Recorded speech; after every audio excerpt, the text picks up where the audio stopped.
Hey, what's up guys, and welcome to my channel. In this video we are going to be talking about classes in Python and how you can write your code in an object-oriented fashion in order to save time and make programming easier for you. So first, what is a class? A class is a blueprint. It's a blueprint for writing programming code, writing codes in a way that you can reuse them and call them whenever you need them.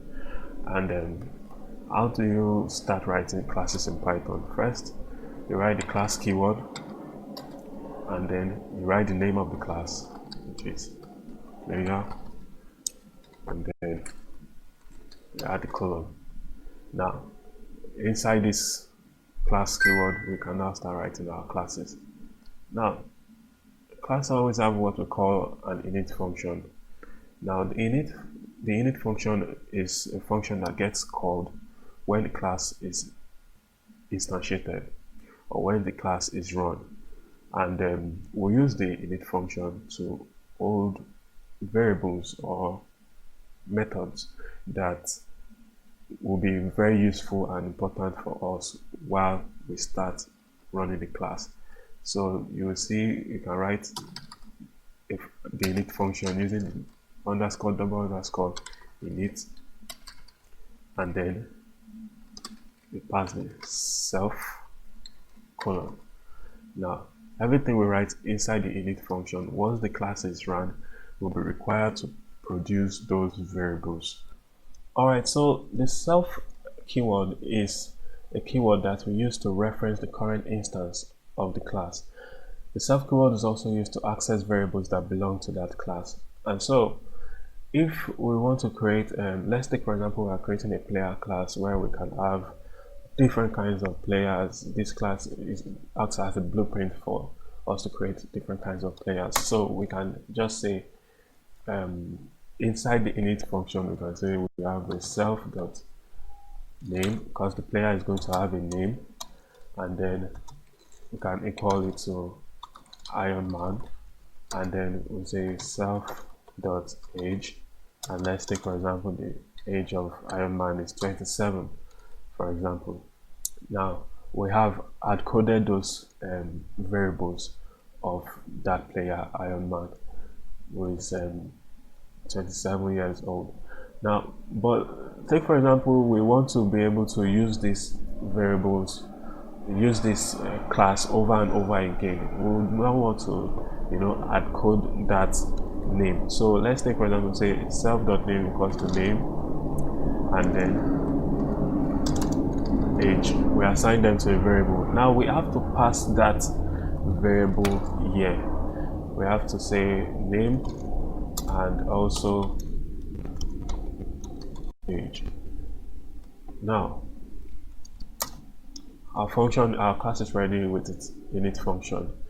Now, in order to be able to use this class, in order to create a new player, or in order to instantiate that class, we'll create the first player, which is player 1, which is equal to, and then we have to call this class. We say player, and then we have to pass the required variables that are needed while calling this class. And we have the first one, which is the name, so I will just pass the Iron Man, and then the age, which is, let's say, 27. And now I can also instantiate another player, say player 2 equals to, and then we call the player class, and then we say, let's say, Batman, and then give him the age of, let's say, 29. And now if we want to find out the age of the first player, we can say print player 1 dot, and then you can see now we can access the player's age and the player's name. And then if we say print the name of player 1, and then we save this code and run it, you'll see we have Iron Man as a player, and that's correct because that's the player 1's name.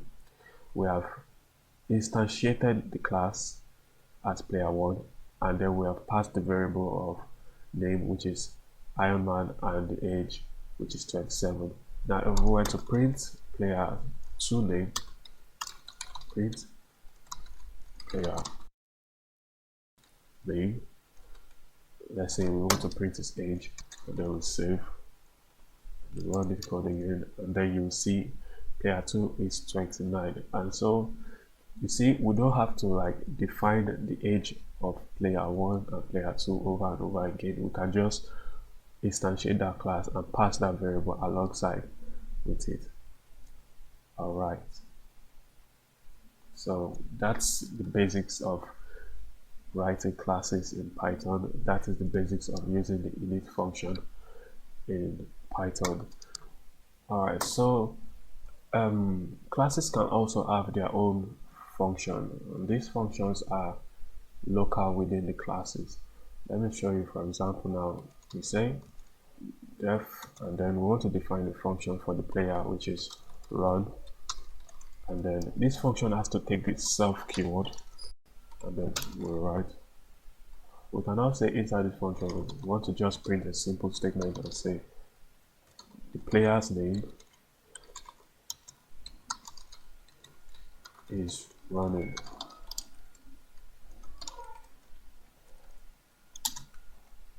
Okay, now in order to access this run function, we'll say, we've already instantiated player 1, and then we've instantiated player 2.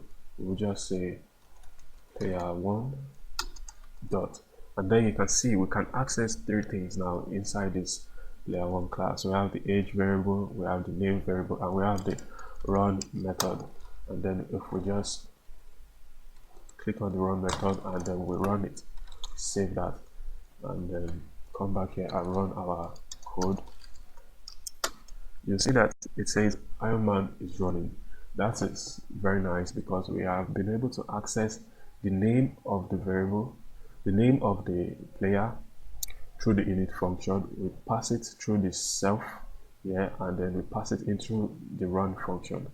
And then what player 1 is called, which is Ironman, player 1 also has a function that it's capable of performing, which is the run function. And then when we pass the run function, you see it says Ironman is running. Now if we say player 2 dot, and you can also see we also have another run function, and then if we also call that, you'll see it says Batman is running. So you see those 2 different players can access the function independently, and then we don't have to hard code that function over and over again for each individual player. You can always have more than one class in your code. You can always have another class, let's say fight, and then